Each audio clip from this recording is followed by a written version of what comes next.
There are amateurs and professionals, and by professional, I mean this is an ideal, okay, not as like a doctor or a lawyer, and your life can be divided in two parts, before and after turning pro. The professional understands delayed gratification, okay, and he arms himself with patience. He conserves his energy, prepares his mind for the long haul.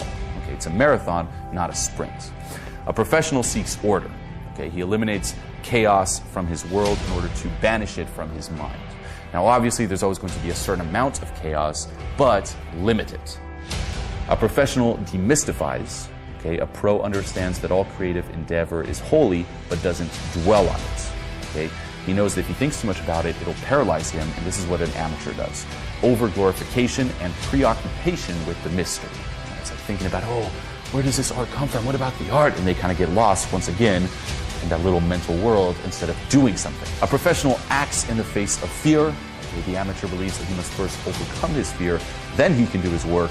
The professional knows that fear can never be overcome. He knows there is no such thing as a fearless warrior or a dread-free artist. He just does the work regardless. Okay, just do the work. A professional accepts no excuses. Okay, he knows that if he caves in today on, say, skipping the work, no matter how plausible the pretext or rationalization, he'll be twice as likely to cave in tomorrow. A professional is prepared. Okay, he's prepared each day to confront his own self-sabotage. Don't just think you're going to wake up one day and not sabotage yourself. Okay, you're always going to come up with excuses, rationalizations to prevent you from doing your work. You're going to be placing yourself in situations that will prevent you from doing your work. Resistance will always be there. Okay, it never sleeps.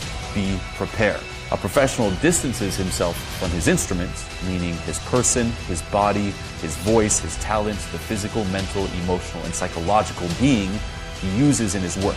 He does not identify with his instrument. He identifies with his consciousness and his will.